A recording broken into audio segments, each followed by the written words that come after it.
એટલે મહાભારત એવું કહે છે કે જેનો ટેકાદાર મજબૂત હોય એનો વિજય નિશ્ચિત હોય, પણ જેનો ટેકેદાર વાંક આગલો હોય એની 1800ની સેના હોય તો હારી જાય, એવું મહાભારત કહે છે.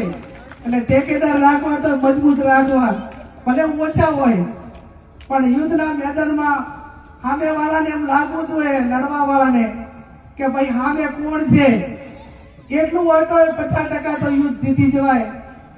બનાસકાંઠાના સાંસદ ગેનીબેન ઠાકોર પોતાના અંદાજમાં સત્ય વાત કહેવા માટે ખૂબ જાણીતા છે.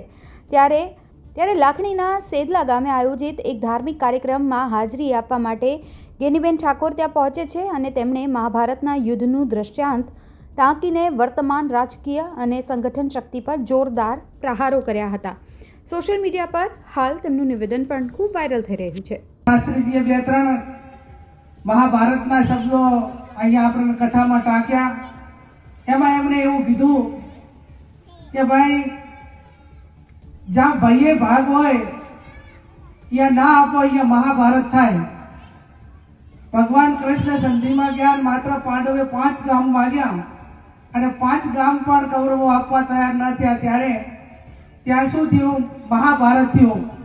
અને રામની પોતાની ગાદી હોવા છતાં ભરતને આપી દે ત્યાં રામ રાજ્ય થાય. ને ભાઈના ભાગનું એ ભાઈને આપવું જ પડે. ને સાહેબે કીધું કે કોર્ટે ચડ્યા, સમાધાન ના થયું અને યુદ્ધ થયું. યુદ્ધમાં પણ એમને કીધું કે ભગવાન કૃષ્ણ પાસે બેને માગવા માટેનો અધિકાર હતો, પાંડવોને અને કૌરવોને. પહેલા કૌરવોએ માગ્યું કૃષ્ણ પાસે કે હું તમને શું મદદ કરી શકું, કે તમારી 1800ની સેના છે એ અમને આપો. અને પાંડવોએ માગ્યું કે ભગવાન તમે અમારા ભેગા રહેજો. એટલે મહાભારત એવું કહે છે કે જેનો ટેકાદાર મજબૂત હોય એનો વિજય નિશ્ચિત હોય, પણ જેનો ટેકેદાર વાંક આગલો હોય એની 1800ની સેના હોય તો હારી જાય, એવું મહાભારત કહે છે. એટલે ટેકેદાર રાખવા તો મજબૂત રાખવા, ભલે ઓછા હોય પણ યુદ્ધના મેદાનમાં સામેવાળાને એમ લાગવું જોઈએ, લડવા વાળાને કે ભાઈ સામે કોણ છે, એટલું હોય તો 50% તો યુદ્ધ જીતી જવાય. આ યુદ્ધ એ માત્ર આપણને પ્રેરણા છે, પણ રોજિંદાના જીવનમાં ક્યાં બાંધછોડ કરવી, ક્યાં ભાઈઓ સાથે મેળ રાખવો, ક્યાં આપણા હકનું હોય આપણા પૂરતું ને ભાઈઓનું હોય ને ભાઈઓને આપવું. ગૌ માતાને 33 કરોડ દેવતાનો વાસ આપણે કહીએ, પણ ઘરે એક ગાયનું આપણે પાલન પોષણ ના કરી શકીએ. આપણે પશુધન સાચવવા વાળા બધા ખેડૂતો છીએ. એક ગાય આપણે સાચવીએ તો ઘણા બધા પરિવારો એક ગાય રાખે તો પણ ગૌશાળાઓને ઘણી બધી મદદ થાય. આજે બનાસકાંઠામાં 172 જેટલી ગૌશાળાઓ, અને ઉત્તરાયણના સમયમાં ગામડે ગામડે ગૌશાળાના લાભાર્થે કથાઓનું આયોજન થઈ રહ્યું છે. આજે ત્યાં ચીચોદરા, અહીંયા આપણે સેકરા, ગઈકાલ સોની હતું, આજે અહીં સેટલા, સમગ્ર વિસ્તારની અંદર ગૌશાળાના સંચાલકો મારફત એમને ફંડ ભેગું થાય, વર્ષ દરમિયાન ગૌશાળા ચાલે એ ઉદ્દેશથી મજૂરી કરી રહ્યા છે. આટલી બધી ગાયો ગૌશાળામાં ના હોય તો આપણે ખેડૂતોની હાલત શું થાય? અને હું અભિનંદન આપું છું આ ખેડૂતોને કે કુદરતી આફતમાં કોઈ નુકસાન થયું છે તો ખેડૂતે અરજી કરી છે કે મને વળતર મળવું જોઈએ. પણ ગૌ માતાએ ખેતરમાં ગમે એટલું નુકસાન કર્યું છે, ક્યારે કોઈ ખેડૂતે વળતર માટે અરજી નથી કરી. એટલે ગાય ઉપર પ્રેમ છે, ભાવ છે. એ પ્રેમને ભાવ આપણા દિલમાં કાયમ હચવાઈ રહે. પહેલા આપણે જુવારાની અંદર દરેક દીકરીને ગાય આપતા, ઝુરામાં. ઝુરું કહેવાય, શું કહેવાય એને? ઝુરામાં ગાય આપતા. અને એના ઉપર પ્રેમ હતો, મને મારા પિયરમાંથી ગાય આપી છે. એટલે અંતિમ જેટલા વેતર વ્યાય ત્યાં સુધી એની સેવા કરીને અંતિમ સુધી એને હાચવતા. એમાં એના પિયરના દર્શન થતા. મારા ભાઈએ આપ્યું છે, મારા બાપાએ મને ગાય આપી છે, આ ગાયને હાચવવાની જવાબદારી મારી છે. હવે ભેંસો આપવાનું ચાલુ કર્યું છે ક્યાંક ક્યાંક, અને હવે નવી પેઢીમાં ભેંસો નીકળી જવાની. હવે શહેરમાં રહે, હવે આપણે પ્લેટ 10મા માળે રહેતા હોય, 10મા માળે બાબરાજી, હવે ભેંસ ક્યાં બાંધવી? એટલે હવે એ હું માનું ત્યાં સુધી ધીમે ધીમે બંધ થતું આવે છે. પણ જે આપણી લોકાલિટી જે હતી એ ખૂબ એને બધાએ એ પ્રમાણે વ્યવહારો કરીને એને હાચવા માટેની એક સિસ્ટમ ઊભી કરી હતી. અને એટલા માટે એ સમયગાળામાં ગાયોનું જતન થતું. ત્યારે આપ સૌને પણ વિનંતી કે જ્યાં આ 172 જેટલી ગૌશાળાઓ છે, સરકાર શક્ય હોય એની મદદ જ્યાં હોય ત્યાં કરે, પણ ખરેખર તો બીજી બધી યોજનાઓમાં ચાક કાપ મૂકીને અથવા તો બીજી કેવી કોઈ પશુપાલન, હું તો જ્યાં કેન્દ્ર સરકારમાં જે ખેતીવાડી અને પશુપાલન જે કમિટી દે એમાં હું સભ્ય છું. તો અલગ અલગ રાજ્યોની અંદર આ ગાયો માટે, પશુપાલનો માટે એનો પ્રવાસ થાય, એના સંશોધન, એના રિસર્ચ માટેના બધી સિસ્ટમો આજે ટેકનોલોજીના માધ્યમથી થઈ રહી છે.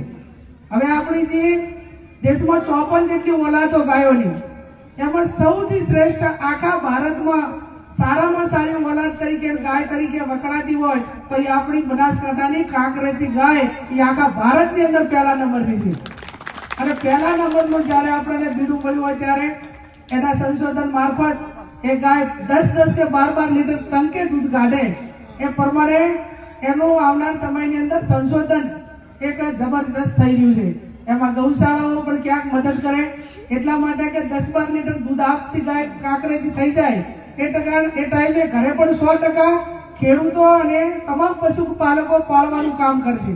અને આ બાબતમાં જ્યાં પણ એ પૈકીની જરૂર ઊભી થાય ત્યાં વહીવટી તંત્ર હોય, વિભાગ હોય, એને પણ મદદ કરજો. અહીંયા મને બોલાવી શાસ્ત્રીજીએ કીધું કે સંસદ સભ્ય આવ્યા છે એટલે ગાયો માટે કઈ મદદ કરે. શંકરાચાર્યએ કીધું કે ભાઈ ગાયની બેન ઘેની બેન, એટલે ગાયની બેન ઘેની બેન તરીકે આખા 172 જેટલી ગૌશાળાઓ આવે છે ત્યાં આ ડિમાન્ડ આવે ને. જ્યારે હું ત્યાં વાવમાં ધારાસભ્ય હતી એ ટાઈમે પણ મોટા ભાગની મારી જે ગ્રાન્ટ આવતી એ મેં પક્ષી ઘરમાં ને ગૌશાળામાં જ વાપરી હતી 60-70%.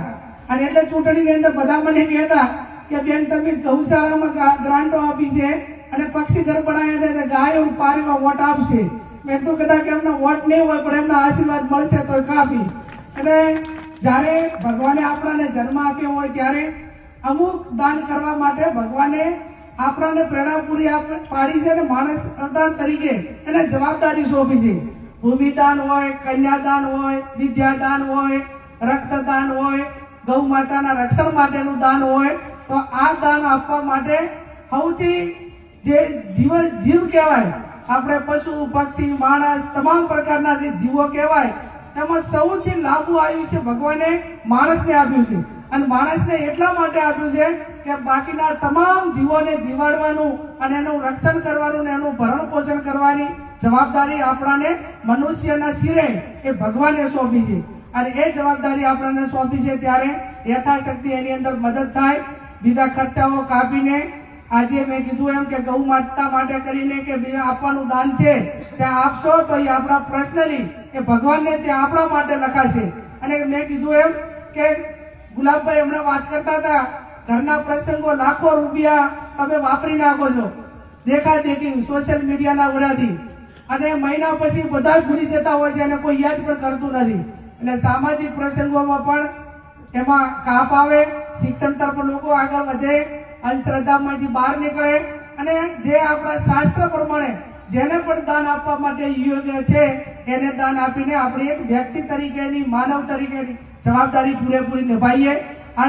આ જે ગૌશાળા છે એ ગૌશાળામાં ગૌશાળાના લાભાર્થે જે સરકારી ગાઈડલાઈન આવે એ પ્રમાણે 5 લાખ રૂપિયા હું મારી સંસદ સભ્યની ગ્રાન્ટમાંથી અહીંયા આ જેટલા ગૌશાળાને શેડ બનાવવાનો હોય, જે બનાવવાનું હોય એ ગૌશાળાના જે સંચાલકો છે લખીને આપજો તો હું મારી ગ્રાન્ટમાંથી તમને એ મદદ કરીશ. આપ સૌનો ખૂબ ખૂબ આભાર.